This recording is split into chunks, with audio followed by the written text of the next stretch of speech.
Khan sir को भला कौन नहीं जानता। हाल ही में उनके एक मोनोलॉग ने इंटरनेट पर आप कह सकते हैं तहलका मचा दिया है।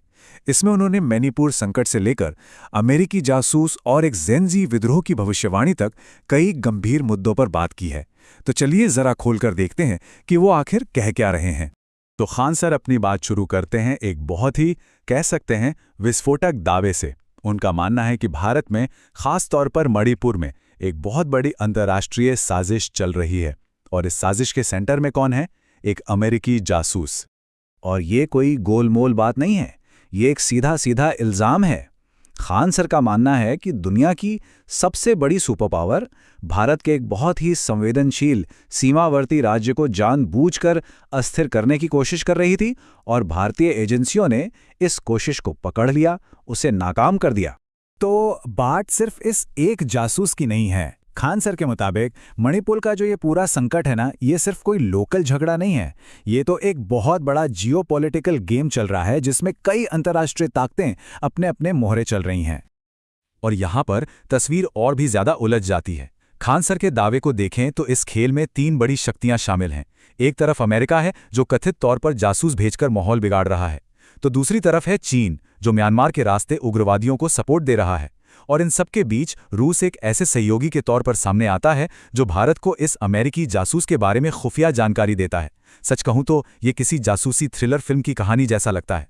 अब सवाल ये उठता है कि अगर इतनी बड़ी कोई इंटरनेशनल साजिश चल रही है, इतने बड़े बड़े देश इसमें शामिल हैं, तो ये हमारी टीवी स्क्रीन पर क्यों नहीं है? और बस यहीं से खान सर का जो गुस्सा है वो विदेशी ताकतों से हटकर हमारे अपने न्यूज़ मीडिया पर आ जाता है। और यही सवाल आप कह सकते हैं उनके पूरे तर्क का सेंटर पॉइंट है। अगर देश की संप्रभुता पर हमला हो रहा है, एक जासूस पकड़ा गया है, तो फिर मीडिया का ध्यान आखिर है कहाँ? वो लोगों को ये सोचने पर मजबूर करते हैं कि भाई क्या मीडिया जानबूझकर इन खबरों को दबा रहा है? खान सर के हिसाब से मीडिया की जो प्राथमिकताएं हैं उनमें एक बड़ा अजीब सा विरोधाभास है। मतलब एक तरफ तो वो ईरान वॉर जैसे विदेशी मामलों पर घंटों घंटों बहस करेंगे, अमेरिका की तारीफ करेंगे, लेकिन दूसरी तरफ जो अपने ही देश में मणिपुर जल रहा है, जो अमेरिकी जासूस पकड़ा गया, उस पर एक अजीब सी रहस्यमयी खामोशी है।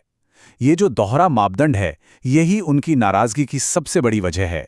ये लाइन उनकी फ्रस्ट्रेशन, उनकी निराशा को बिल्कुल साफ दिखाती है।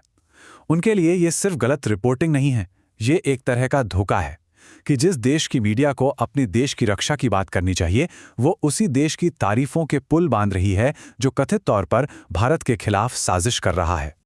अब मीडिया की आलोचना करते करते खान सर एक और बहुत सेंसिटिव टॉपिक पर आते हैं, महिला सशक्तिकरण। वो मीडिया में महिला पत्रकारों की भूमिका पर सवाल उठाते हैं और पूछते हैं कि क्या उनकी मौजूदगी से वाकई समाज में कोई ठोस बदलाव आ भी रहा है या नहीं। देखिए, खान सर का तर्क ये है कि मीडिया में महिला चेहरे तो बहुत बढ़ गए हैं, लेकिन जो चर्चा के मुद्दे हैं वो नहीं बदले। उनका आरोप है कि किसानों की समस्याओं या ज़मीनी हकीकत जैसे गंभीर मुद्दों पर बात करने के बजाय ज़्यादातर बहसें फैशन या गॉसिप जैसे सतही विषयों तक ही सिमट कर रह जाती हैं। तो इस प्रॉब्लम का सॉल्यूशन क्या है? इसके लिए खान सर एक बड़ा दिलचस्प मॉडल सामने रखते हैं। उनका मानना है कि शिक्षा, एजुकेशन एक क्रांतिकारी बदलाव लाती है।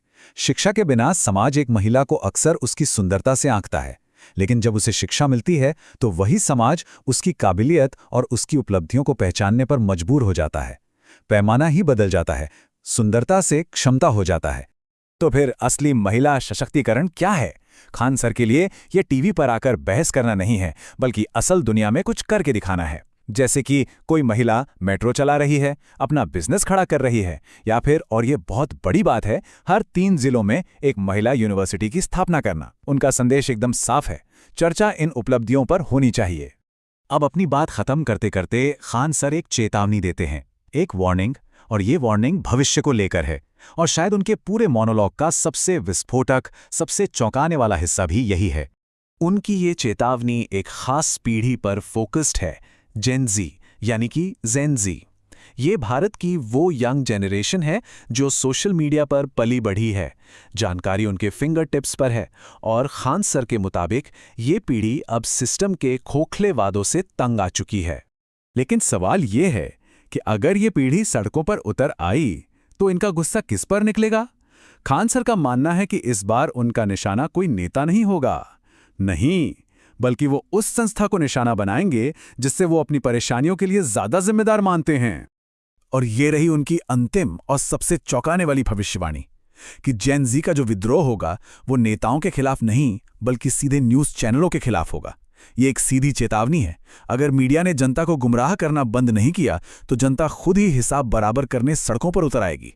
अब ये सिर्फ एक भड़काऊ बयान है या आने वाले कल की कोई झलक, सोचना तो बनता है।